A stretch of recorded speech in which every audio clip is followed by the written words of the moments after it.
we treat mental health like it's like ephemeral, like it's just like, oh, this fluffy thing. But it's really rooted in systems biology. And you see it most in the type of depression that forms either during or after pregnancy. And this depression is actually the #1 cause of maternal mortality. So by far and away, it's the #1 reason women die. Welcome to the Startup Passport by Frontwalker. Today we're joined by Amy Fitzpatrick. Thank you very much for joining. Thank you so much for having me.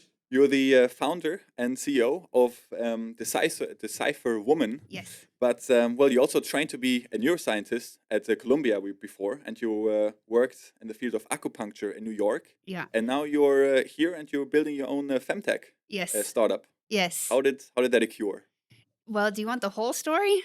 I want the whole story, but a bit shortened with the highlights. Okay, I'll give you the highlights. So my background is in neuroscience. I actually was doing my PhD in neuroscience as well. And I don't know if anybody here is a scientist, but it's a lot more boring than anyone tells you it's going to be. And so I left bench work for acupuncture and had a very successful and wonderful clinical practice in New York. But then I got sepsis and I almost died.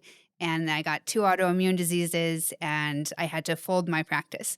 The good news is I happen to have had this Western science background, and so I used that, and I started doing research on the autoimmune disease I had and on the mood perturbations that I had, and I've been publishing novel research in that ever since, and that's part of why I wanted to build this company.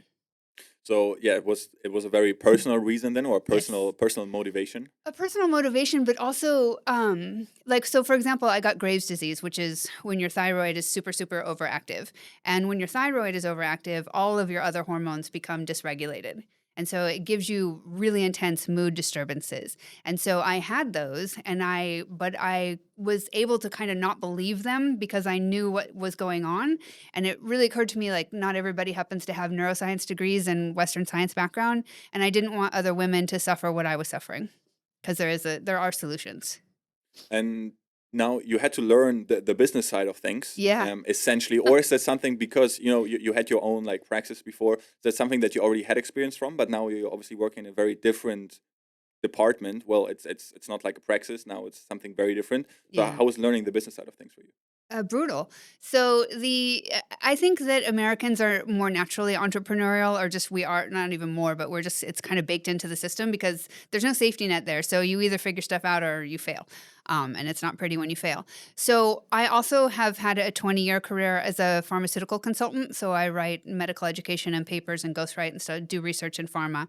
And so I had 2 businesses. So I had a consulting practice and I had my private practice. And that's scary.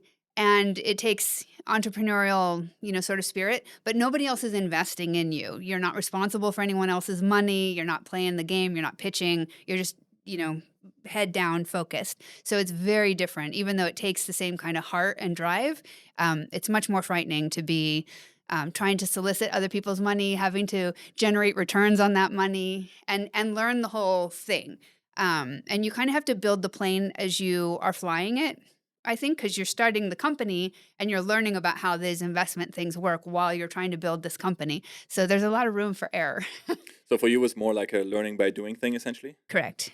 Yeah, for me, everything is learning by doing. Like, you can read it in a book, it doesn't sit the same way as when you fall flat on your face. And who are you trying to reach with the company? What would like your target audience be? You mean who am I helping in Yes, terms exactly. of? Yeah. So really, I want to look at women's health across the reproductive life cycle as well as autoimmunity. And I know that sounds like it's like I'm looking at mental health and autoimmunity, and they seem like they're disparate, but they're tightly intertwined with the hormones, so the endocrine system and the immune system and the nervous system. So those 3 systems run most of your health, and they affect every organ, but we tend to treat people by organ. Right. So I'm trying to change how we're looking at mental health and at autoimmunity with those common threads. So women, so how, just half the population of Yes, planet Earth. It's a small pretty target. broad target But the audience. first thing that we're starting with is peripartum depression. And I really wanted to focus on that because it is We treat mental health like it's like ephemeral, like it's just like, oh, this fluffy thing, but it's really rooted in the systems biology, and you see it most in the type of depression that forms either during or after pregnancy. And this depression is actually the #1 cause of maternal mortality. So by far and away, it's the #1 reason women die. So suicide is. So they're just left out there and they're ashamed and they don't want to talk about it because they feel like they're a bad mom. And I feel that if we can demonstrate to them that it's strictly biological, we can remove the stigma. And also we can create better care paths. So I think we can identify more targeted therapies. But the real important thing is to remove that stigma so everybody feels okay to say, I'm depressed, I'm anxious, or whatever. Because you wouldn't feel bad if you got gestational diabetes. That's not your fault. So neither is this. No one can tell themselves to make more progesterone, but that's what causes a lot of the depression. And so there's no reason for stigma. And what is it that you need right now to push that what you're trying to do or trying to achieve forward? Because you seem to be pretty clear on your research or Yeah. on the things that you're trying to achieve. But Yeah. what could you need as a founder now to move forward with the mission? Just more data. So I've designed a predictive algorithm that can predict who's vulnerable for this type of depression as early as trimester 2.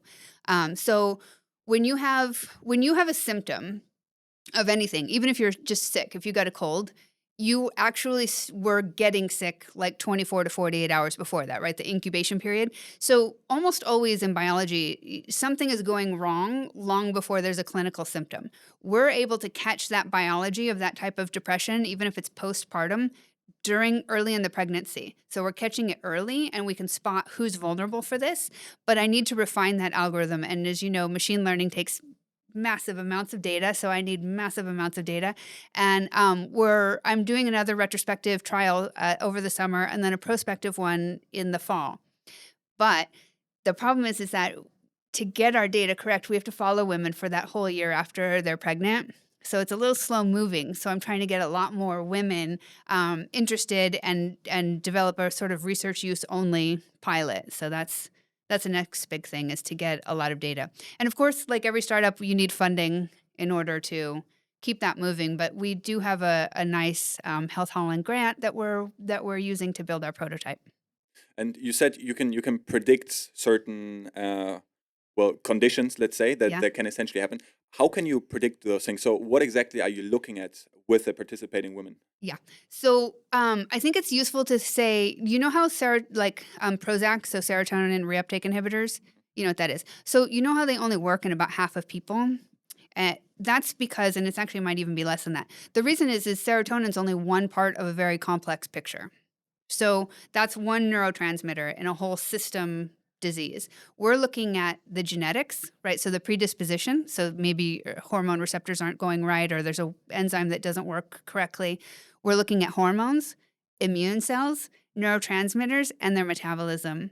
And so we're pulling that all together and at different weights and creating different biological signatures. And we're identifying different subtypes of types of depression, different reasons it comes about. And the reason that's so important is all the studies so this is something that people have been looking at for 20 years, and they've never been able to solve it because in science you look at one variable at a time, but one thing never goes wrong in your body at a time. So we're looking at everything all together and creating sort of dynamic weighted algorithms. And the subtypes that are emerging tell us what different type of therapy would work for each person. So, for example, for a lot of women for this type of depression, progesterone actually does help. But for 20% of them, it makes them more suicidal. Seems like a good idea to figure out which is which before loading them up with it, yeah? So, so that's what we're trying to do. And we still have 3 more questions. Those are quick questions. They're more like this or that questions. Okay. So This or that. This or that, exactly. Just from your standpoint, science or business? Science. Science, 100%. Yeah. Prevention or treatment? Prevention. New York or Rotterdam? Ah! You did not just do that to me. Dutch people like to call Rotterdam Manhattan aan de Maas. That's adorable. Is it? It's quite cute. It's quite cute. I love the Netherlands. I really love the ecosystem here. It's been quite kind to me, and I love the people. And I don't know if you've noticed, but America's a little cantankerous right now. We're not getting along, but New York is New like York is New York. it's the Big Apple. Like I lived there 25 years. It's my home. So We'll take that as an answer. And lastly, when I retire at some point, never. never. Yeah, you can't be left alone with your brain. You should not retire. Or even if you retire, then you should be assigned to go work with children so that daycares have like a lot of old people to tell you good stories. But was there a rest of that question when I retire? Well, you already answered the Yeah, I question. don't I So, don't have any like I'm doing what I'm doing because I need to do it. Like this is my mission. and that also means that probably the mission for Decipher Woman will then still go on for quite a while. I hope so. That's actually to come back to the like what do we need and stuff. My trajectory is impact. And so I'm not looking for fast exits and tons of money. I'm looking to build a new type of healthcare. And we wish you good luck with that. So, I will Amy, take that. yes, thank you very much for joining, Amy. Much appreciated. Thank you.